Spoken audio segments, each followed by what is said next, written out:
Now, as I told you, this week it's all about invited lecture. So our first speaker is Pauw. He's a doctor. He is working in the BAM, that is an institute in Berlin, and he is an expert in SAXS and SANS. In this video, he will explain what SAXS is and actually how it works. Hello everyone. I am standing here in front of our famous big small angle scattering instrument. This instrument is built up out of many different components, and we use this to measure the internal structure of materials. It uses X-ray scattering principles to do this, and with this machine we can measure the scattering of X-rays to both wide and small angles, and therefore we can get information on the material structure on different length scales. If we measure to wide angles, we can get material structure on the angstrom scale. And if we measure to smaller angles, we can get material structure up to a few hundred nanometers. It is, as you see, a very big instrument. However, it is not very complicated. Most of the tubing that you can see, or that you will be seeing in the instrument, is empty. It's just empty vacuum tubing. What we have is we have two X-ray sources over here. I'll get the camera a little bit closer. So what we have is over here we have two X-ray sources. We have a copper source, and behind that we have a molybdenum source, so we can switch energy if necessary. For some materials it's nice to have the molybdenum radiation because it's slightly higher in energy, allows us to pass through more material than you otherwise would. We then have a collimation system. This consists of a series of slits, which you can see over here. It's these blocks with the four motors attached. With that we can cut the X-ray beam down to a size of a few millimeters. Then if we go a little bit further down the instrument, so I have to move these things aside. Over here we have the sample chamber of the instrument. This is a very large vacuum chamber. The whole system, actually, from the beginning of the X-ray sources all the way down to the detector flight tube, consists of, or is a single continuous vacuum. And at the moment we have a sample holder in place which consists of a capillary in a peak holder. I hope I can show that maybe a little bit, if it actually focuses. Yeah. Doesn't quite let me focus that close. Okay. So over here we have a capillary inside a peak holder, and you see this tubing which goes through it. That actually goes outside of the instrument, and that will allow us to load samples from the outside. I think I can barely show it. Yep. So over there we have a pump and little tubing that can go in this case, into a water container. But normally this holds our sample. I will show that a little bit later. So the sample goes into the instrument, in this case liquid samples, and then once it hits the samples, the X-rays can scatter a little bit, and the X-rays will actually go to the detector, which you see over here. So we have the detector with a little arm with a beam stop in front of it. That helps us to stop the direct beam so that it doesn't overpower the image. It's actually no longer absolutely necessary to have this, but we like to use it anyway. So that's really the main components in this system. So you see it's a very easy and straightforward system, and since the detector is on motors, we can actually roll the detector either all the way up to the sample, or move it all the way down to the tube, so we can measure the smaller scattered angles. We've been modifying this machine quite a bit. First of all, we've taken off all the nice panels at the bottom and added a couple of bits of our own, added a rack, a power supply, some temperature controllers, so we can do some measurements with the sample at temperature. And we even added a visual pressure gauge, which is over here. And I mean, this is an old thing which was rescued from the garbage at some point, but it's very useful to have a visual indicator of what the pressure actually is. We also have some additional systems to help us with these measurements. We have a camera, or actually a camera microscope on top of the sample chamber, which looks down onto this mirror. And this mirror has a hole in it. So we are actually looking right down the beam path. So the X-ray beam comes out of this hole, goes through this hole in the mirror, and then falls onto the sample. So we actually have a camera image that goes down goes exactly down the beam, that allows us to align this system very nicely. So yeah, it's a fairly simple experiment. The complications. Sorry, I'll put this back. This is quite heavy.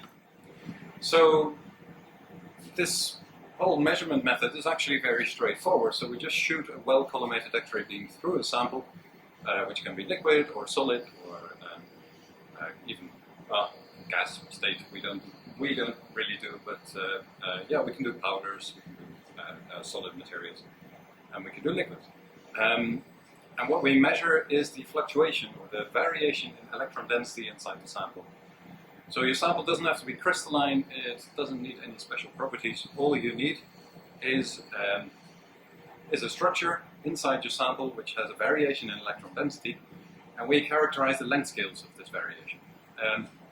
So this whole principle has existed for a very long time. It's more than 100 years now. However, it's only recently that we were able to really improve the data analysis that we do, and to improve the data corrections that we do. And with that, we've really improved the quality of the results that you get out of this technique.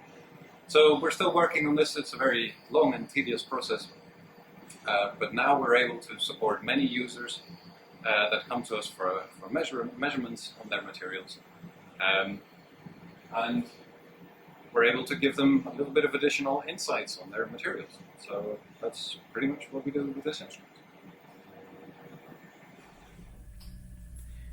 Funny things of Brian is that when I asked him if he want to give a short lecture for this course, he was saying, yeah, I can, but I'm on a boat in middle of the north of Germany and I'm sailing. This is holiday, and I was wondering, okay, how many sensors do you have on the boat? And this is what he said. Hello everyone. I wanted to do this from a boat, but I don't happen to have one handy at the moment, so you'll just have to make do with me in my kitchen. However, I wanted to talk a little bit about sensors on a boat. When you're in a boat, you want to know just two things. First of all, what state am I in? And second of all, what state will I be in the future? Now with state, I here mean not just mental state, but also physical state in particular, consisting of three main things: weather, time and position. Weather, time and position. Speed will follow from a series of positions over time. Now, I'm not going into meteorology here. We do normally have a barometer, a thermometer, and some wind instruments on board. And while you can combine these with observations of the sky to say a little bit about the coming weather, finding out what state you will be in, weather-wise, in the future is mostly done by getting external meteorological measurements. For now, I will just show a few ways in which we determine our position. Now, being able to find your position, being able to find out where you are and where you will be is perhaps the most crucial part of being at sea. Over the years, seafarers have come up with some interesting methods of determining a position, some older and some newer. One of the latest is, of course, the global positioning satellites, which we use nowadays in our mobile phones. These are very reliable as long as you have some electric power and some receivers available. You can get your position quite accurately. So that's great. I mean, you might now know where you are on the sphere of the Earth. However, that by itself is pretty useless. You need to put your position on the sphere in perspective to the surrounding land and perhaps some obstacles.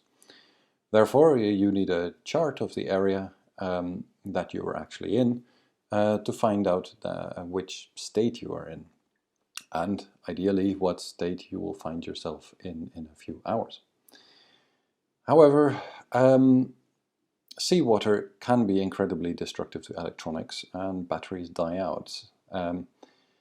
In addition, drawing your position in the map from GPS coordinates is a very slow process. So if we can't really rely on GPS, what else can we do? Well, we have a couple of other things available. As long as we have electricity available still, radar is a nice option to see what state you're in, with the added benefit that radar will also show you surrounding traffic in your area. You can easily determine your position using radar if you see an echo from a nearby landmass, and you recognize the shape of this echo, and you can recognize it in the map. We've done this a couple of times during, well, when I was at sea a few weeks ago, and it's pretty amazing. You can actually use this to determine accurately where you are, because you look on your radar chart, you look at the direction that this landmass is in, or that this object is in, and from the radar echo you know how far it is. So by knowing the direction and how far it is, you can plot this in your chart, and you know pretty precisely where you are. We've even managed to go deep into harbors using nothing but radar. So radar is actually, it uses some power, but it's a very powerful tool when you don't have good visibility outside because of lots of rain, for example, or because of fog. This can be super useful. Now, a second instrument with which you can actually very accurately determine your position is a compass, and this can be something as simple as a hand compass. Again, you have to look in the chart, you have to look at what objects are visible from your location, and then you take your hand compass and you shoot a bearing in the direction of one object. You write it down and you shoot a bearing in the direction of another object, and you draw them in the chart, and these two will nicely coincide in the position where you are, or where you should be. You can do this for multiple objects, and then you get an estimate of your uncertainty as well. So compasses, they don't need any power, they're very reliable, and usually you don't lose them overboard, so they're actually quite reliable in many cases. If, however, you can only see one object that is written in the chart, say a lighthouse, then your single compass bearing is not going to be very useful.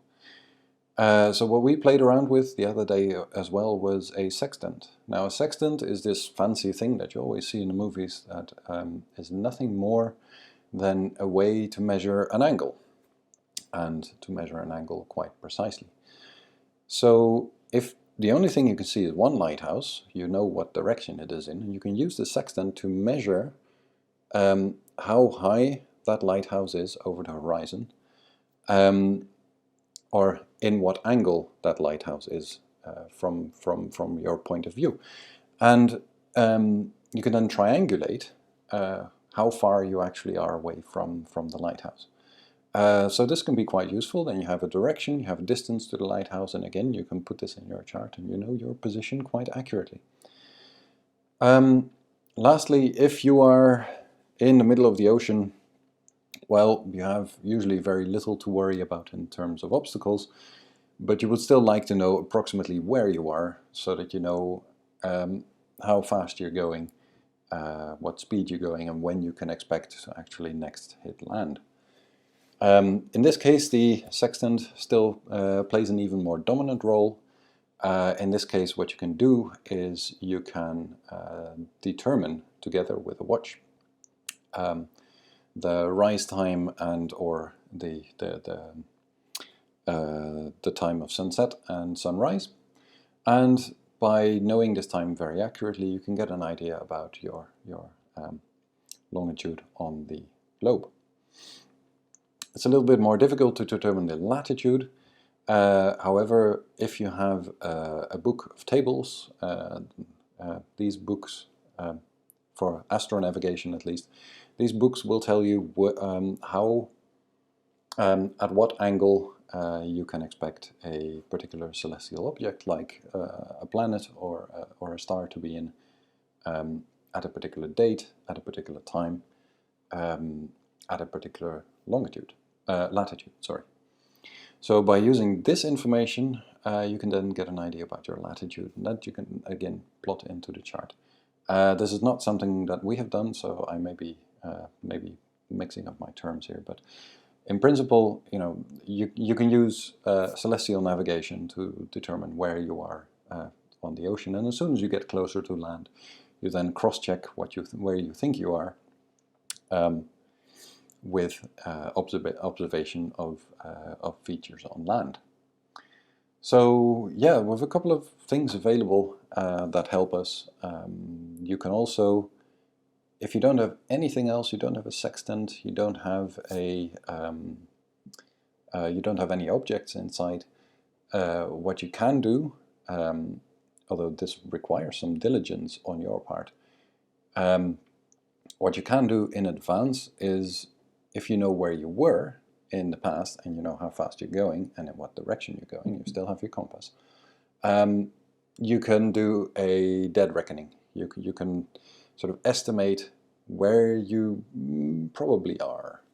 And this dead reckoning, of course, has some uncertainty associated with it, and this uncertainty will increase as time passes. So it is my hope that if you have to do a dead reckoning, that this will not last too long, and that at some point you will be able to determine your position more accurately again. So yeah, this is navigation on board, essentially, in a very, very brief nutshell. We use a variety of tools that we have available: a compass, a sextant, our eyes. You look at your surroundings.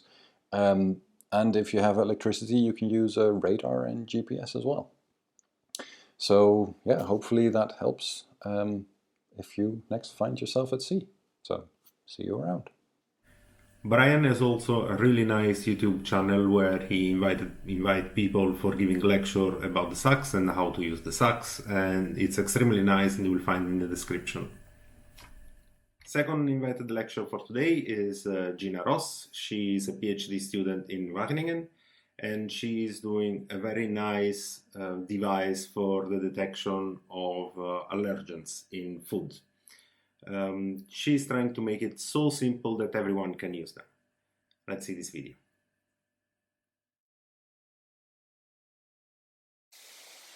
Hi, my name is Gina. I'm currently finishing my PhD at Wageningen Food Safety Research. I'm part of the Food Smartphone project. I am currently developing portable analytical devices for the detection of food allergens. Here, I'm presenting to you my interconnectable consumer device for multiplex food allergen detection. Because the device is for consumers, it needs to incorporate all sample handling steps, largely automating the procedure. By combining 3D printing, paper-based immunoassays, and smartphones, it's possible to streamline this procedure. The current system is a two-part system, which is interconnectable. The first part is a sample preparation syringe. A solid sample can be homogenized to a powder, extracted into a liquid extraction buffer, and then filtered through 3D printed sieves to remove any large particles. The syringe then interconnects with a lab-on-a-chip device for all subsequent sample handling steps. The 3D printed lab-on-a-chip device allows for on-chip bioreagent and buffer storage.